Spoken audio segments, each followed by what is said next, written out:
Ole tuntuma hianin United Pentecostal Church of North East India Sunday School zirlai zirhona kan nei le dona voinia kan zirtur hi zirlai som pangana ania kutna isu akal ti ani a Bible a chuanin chanchin tha zona ziak bung sari chang som pakhata tanga chang som ni pakua thleng kha ani don ani thlir tu ten uluk takin longai thaila athange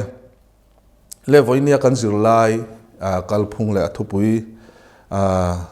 kalmang tura chu juda te kut a khanin bok te kuta iswa akala ta chuanin tempula azirtira juda te rilruwa iswa chungchanga ngai danan nei le rin danan nei sang sang te voinia hianin kan zirdona iswa kha tunge ani ti akhanin engmi nge ni ti akhanin anin hialna sa a iswa chanchin kha an chui zui na sem em mai ni chung chu voinia kan zir turania tin a thenin a thiam lo na an zonga thiam lo chantir na tur zong reng reng te an lo om boka chuti ang chu voinia hianin kan zir don ani kan zir dan tura chuanin a Bible thu hi ka chiar anga ti chuanin soifi angai lai lai te kan soifi anga a thome chanchin tha zona ziak bung sari chang som pakhata tanga chang som panga tin juda ten kut na chuan ani chu an zonga khoya nge om antia tin achunga mi puite jinga mi chu an phun ru sup supa a thenin mi tha ani e antia then katin nai love mi puya bumjok thin ani antia nima sela juda te an hlau awangin tu man achung chang thu an soi lang lo tin kut wang lai takin isu chu pathian biak ina a han kala azirtira tin juda ten hemi hian zir ngai lovin engtin nge lekha athiam antia mak anti hle a tini ole helai kan han chiar a khanin isua kha kutna khanin avakalta a bungsari chang khat atanga changa vel kan chiar chuanin isuan Galilee ram afan thu kan hua isuan Galilee ram afanga judaten amati hlum antuma wangin judai ram chu afang du lova ti kan hua bungsari chang khat a chanchin tha zona jiak bungsari chang khata chuan voinia kan zir tur a ero hi chuanin judai ram afan du lo ti hlum antuma wanga afan du lo a khan avakal tani ti kha kan zir don ani chuan judai ram kan hantia judai ram afan du lo wangin Galilee ram afan lain judaten ti hlum tuma wangin judai ram chu afang lova ti kha kan thathiam lo te po kan om mai theya engpon isela Israel ram hi iswa hun lai anga hianin hlom thum in an thena judai ram le samari ram le Galilee ram ti khanin in thena ta mar lampang hi Galilee ram antia alai hola hi samari ram mania tin he ta chim lampang hi judai ram ti ani ta ni chuanin iswa kha bungsari chang khata tanga changa a judai rama akal du lo ti hlum antuma wangin ti kan hmuwa amaro chu azirtir ten he ta bung masalama hian a u naw te khanin judai rama kal tur khanin iswa kha antia ta chuanin zirtir ten an rin theinan che judai rama kal turin ti ta amaro chu iswa hi akal mai lova amaro chu kut ni ewang lai taka hianin iswa hi judai rama khana vakal vetani achan chu kut an man don chuanin tempula khanin an mang thina chu tempula chu judai ram kan ti chungami Jerusalem khopuya omani wangin iswa kha khami biak ina khan thu asoi thu te helaya kan chiar kha ti chuanin pathian biak ina ahan kala azir tira ti kan mu kha ti chuanin Judai ram Jerusalem a khanin Isua kha ahan kal ta ni ta chuanin bok te kut an tran to nu mo mi pui po an tam to nuwa Isua khan kut na mun kha a thleng ve ta a Isua hi mi tha ni an tiang ai dan khan lo suang tua ve na sa ni tin a thenin mi bum hanga ni hi ti ten an soya pon ni se tun la ya hei mi engmo rong bol tu polong ni se ti khat a thenin kan ringa a thenin kan ring lova an chunga ngai dan kan zama khatiang khanin kan ti mi hring zia ve aniang hei hi Isua hun la ya po Isua me po hi hetiang hian a chungchang thuwa an lo soina se em mai ni chuanin khatia pathian biak ina an zirti rakha le kha po athiam si lova engtin nge hetiang hi ti thei an tia mak an ti em mai ni chu ania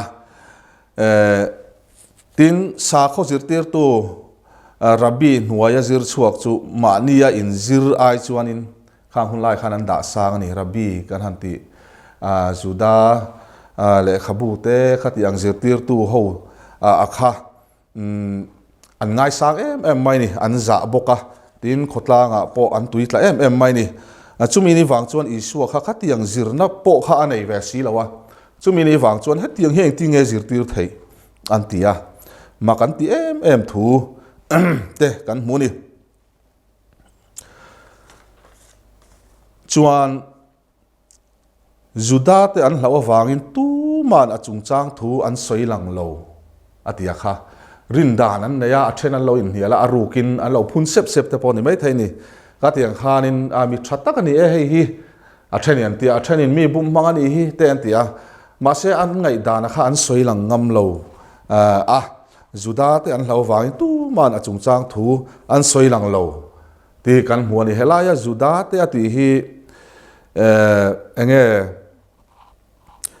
Zuna bi tho an ya ma ro chu Juda mi pui ten an ma ni Juda ho tu te an hlau ti na ni aron tia kan zir lai bu hian in chu I adik viau ome Bible English Bible le lin then khata chuanin fear of the leader ti tele fear of the elder ti ten hei hi an da hal maya ho tu upa ho tu te rorel tu te ti na ngani ang chu ang chuanin khang ho an hlawa wang khan khang ho khan Isua khan ngai thei si lova chumi ni wang chuan an soilang ngam lo ni mi pui ho khan ti na ni deuh ber ome bung sari chang som paruk som priat tin Isua an ni chu achanga ka thu zirtir hi kata ani lova mitir tu ta ani zok tu po ama du zong ti du chuan ka thu zirtir hi pathian ti chuange keima phua chopa ka soi a hria ang tu po mani phua chop thu soi chu mani moina zong ani atir tu moina zong ero chu mi tak zet ani ama chuan dik lo na reng a om lo antia Isua hianin mi puina an rin lo te khati ang te kha a hria ninge tur ne tin Isua hi philosopher ro puilu tu ania thu zir tir tang te hena lang chianga chuanin mi hring mi zia engkim a hria a man boka chu tiang vela wang chuan heng la ya hianin an in soi oi om vel ani Isua hi ka thu zir tir hi kata ani lawa mitir tu ta ani jok ama phua chop le ama ir om chua ka khang zong kha soi ani lo ani ti kha lan tir tumani tin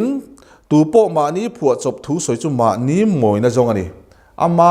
phua chop thu le ama ham that na tur thu ringot ani lo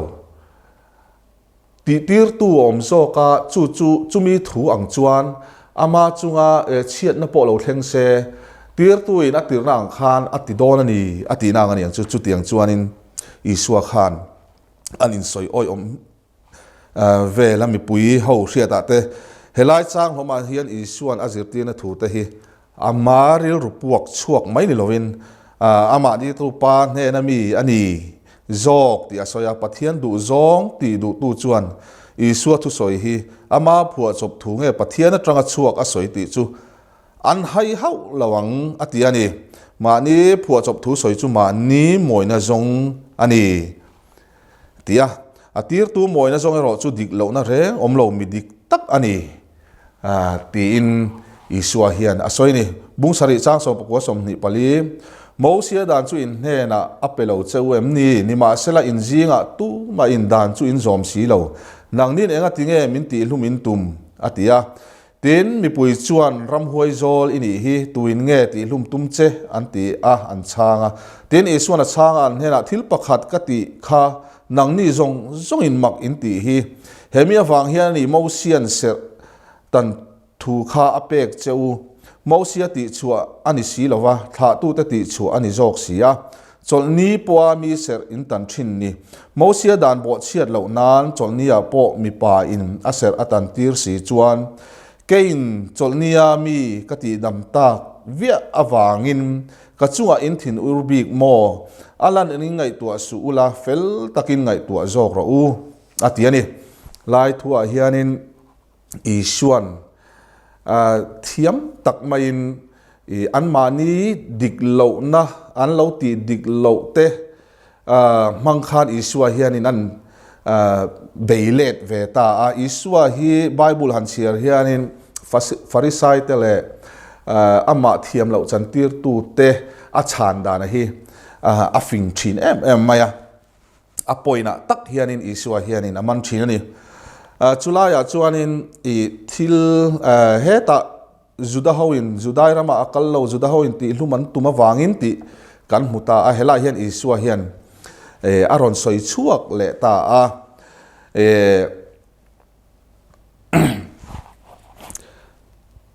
enga tinge nangnin min ti hlum in tum antia thil pakhat kati khanang ni zongin mak in ti ni aron ti ni helaya thil la ti hi miracle tin sab trong Bible la ta chuan oma thil ti hianin kan mizo Bible la hian ommaya dam lo ati dam chungchang thu a soina ni a hei hi zirmi ten an chuidana zona bunga chang kwa Bethesda dila Isuan dam lo ati dam kha sabat ni chol ni ania khamini kha Isua hianin aron soilet ni na langani helai thua hianin Mosia dana cholnia serintana engatinge thil pakhat kati khanang ni zongin makin ti minti hlumin tuma atia Isua hian chu sabat nia Bethesda deal damlo ati damakha zona bunga chang kwami hi Isua hianin aron soilet ani tin Judah ta hian Isua chu pathiana an pom theilawa chunglam mi ni an ngai lo ni ma se thil mak tam takte ati sia wangin ram huai zol ni aten puwa Judah ta hian Mosia dan an ngai sang em maya Mosia dan kha an chuan tolola Isua thu soite ain an ringani Isua thu soite ain Mosia dan kha an ring zokani tichuanin cholnia po mi pain an ser an tantir anisia chuti line cholnia mi ati dam chu Mosia dan kaltin ama Isua kha ti hlum an tum thu kha kan huani kein cholnia mi kati dam tak vi awangin ka chunga in thin urbik mo ti in Isua hianin aron soini chulai poina tak chuanin helaya nangni pon Mosia dan in zom si lo ati lai taka hi entirnan Judah dana chuanin niriat nia naw piang kha sertan thinani tani niriat nia naw piang serantana entirnan kha naw apiana tanga niriat ni a sertan hun ni takha sabat ni lo ni se Mosia dan an zom du wangin sabat ni a po khanin an ser khan tan tir thin ta chu Isua hianin aron kuat chuakani allan angin ngai tua su la fel takin ngai tua ro atia enge chutiang po anti si chuan em vai nge sabat ni chol ni dam lo kati dama kha in huat bmm ati ni chu isua hian in counter thiam ang reng thin khop maya thil ni na tak le a point a hian in isua hian in aron beile thina ni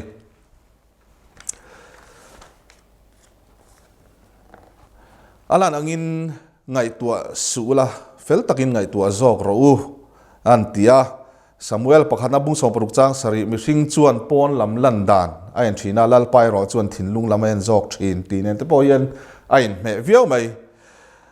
isua ngei po hi mi ngai chuan Josepha fapa an veng vel mi te chuan in an mu vek nga ti khana seilen dan zong zong allan anga ngai tu ni ta ni ma se a chung ril zong zuk ngai tu chuan ani kha chung lam mi ani dei thunga chu chu allan anga ngai tu kha isuan alan angin ngai tu su fel takin ngai tu ro atina chan apo kha khalaya mosia dan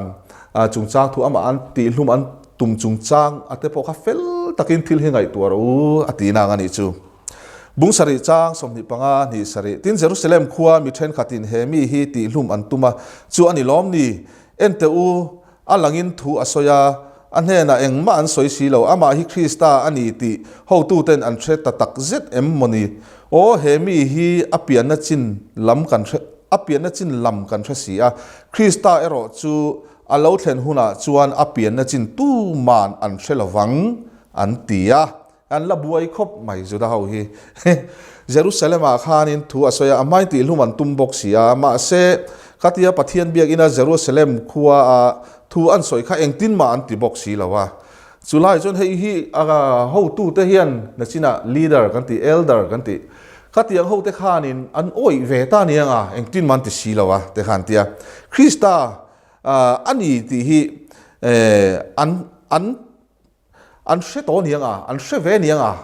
ti khan an pom nianga ti mi pui khan lo buai vio mai ni amaro chu ti hian an thillung kha in sual le ta ni ma se le he mi hi apian na chin kan ria a silent dan po kan ria Krista te chu a lo thlen chuanin apian na chin tu man kan thel khoi tanga ron kal nge ani ti po kan hre don lo ra ti khanin an ma ni len ma ni khan thu kha alo in suala ti chuanin zeldin thu bolin isua kha achung chang thu a khanin ngai da na lo siam na san he mai ani la taka tun enge tunlai ang hian isua hi khatiang khan ron omta se ni kan ti ve tur thoni ka ria dem vak chi ponin ka hrelowe bungruk chang som ni pariat ni kwa chu wang chuan isua chu pathian biak ina azirtir pa in awa nang nin mi ria kapian na chin point ria ni ma sela ma ni thua mani thua local kan lo mitir tu hi mitak zet ani chu interest hi lo ke ero chuan ani chu ka hria an he na tanga lo chuak kani ani chuan mitir ani sia atia lali chuan biak ina ala zirtir chunzom zela an thu chu achanga wa kachin chang in shekhop mai ma se mitir tu hi interest hi lo ke ro chuan an he na tanga local kani awangin mitir tu hi ka hre chiang hle ani atini chu ani chu ka hria an hen tanga lo chuak kani tia hei hi mi hring ani na lama tanga pa ne na anin lai chin na a soina ania pa in khovela aron tir thu a soina ani na dik takero chu ama isuan tu po mi mu chu mitir tu mu ani zona bung som pani chang somli panga atia tin Philippan pa chu min muti ro ati khan Philip hele chen hi in hena ko ma chu ti point mi khelo mo tu po mi mu chu pa mo ni zona bung som pali chang riat le chang kwa kan hu boka engkim ti theya ania lali suwa hian mi hringa alo lo piang tura tir tu pa chu a chiang em reng ani ama chuan pathian fam kim na tin reng chu taksa nein a om reng si a kolosa bung hi chang kwa Poland alo ti bokani le kha voinia kan zirlai te chu ania kan zir chuat hi kan chiar chuak thuak nge pakhan na thudik chu apom tu an tam emo an tlem emo ngai tu alovin kan tran tlat tur ani ปัญหาปัทเทียนรองบอลตัวเทียนเบยนันสตักอันตอกชินอดีคบไม่ให้ฮีปฐุมนะทาราวาตินุนอันนี้เราจวนปัทเทียนถูแต่ฮีเชียดเฟียฮาร์โฟชินปลีนะมานี่โปทิ้งจวงสีละว่ามีแต่ตินเหล่านะหมู่ไม่ฮีเอาลชินเล่ให้พอฮีอดีคบไม่มิชิงนุนะทิลดิกตักปะขัดนี่ปังนะอีสัวฮีกันริงอันนี้จวนอัทุสอยโปกันริงตูรันนี่ให้ฮีอดีคบไม่อีสัวจิรตีร์นะแต่ฮีจันทร์ทรามาทายเจียกบุงงาชวะเตยังบอกทิลฮาร์เดวแต่ฮีออกมาอามากันริงอันนี้จวนข้างอีสัวจิรตีร์นะอสวยแต่ค่ะกันอ้อยตูรันนี่อ้อยจินฮีกันไหนทีนะจูฟังจวนนี่ส่วนน่าอจิรตีร์ตั้มตักฮีส่วนกันริงจวนกันจมง่ายนี่และโซนั่นเตปะขันน่าจุดาเตขานมานี่อินซิร์ฟาร์อายอันไงสันจอกค่ะเอ็งมีเตงเอที่อาชาณตุระจวนสาข้อจิรตีร์ตูรับบีหัวยาจิรชวกเตค่ะอันไงสังจอกนี่ปัญหาน่ะอีส่วนอัทุจิรตีร์ค่ะตูตางเออติค่ะมิตีร์ตูตาอตินี่ปฐุมนาอีส่วนอามาติลุ่มอันตุมชันนี่อาสวยข้าเองนี่ขาจนนี่มีอติดำอวังคานินอีสัวคานโฮ้เอ็มติลุ่มอันตุมันนี่จุดาเต้นอีสัวทูสวยเตอายอันรินข้าเองนี่ขาเมาเสียดานกันตีข้านี่ปังอานะปะเทียนฟาร์มกิมนัดตินเร่งข้าตักษาในอินตูนเฮนางเงออมเร่งขาอามาอีสัวคานปะเทียนฟาร์มกิมนัดตินเร่งค่ะตักษาในอินอมเร่งนี่กลอสาบุงหิจางกัวตีกันมูนี่ข้าจงข้าตุนจุมากันสิไลจูอันนี้เขียตูเตจงจงลักปันตั้มตักินมาลสมเจ้าโรเซ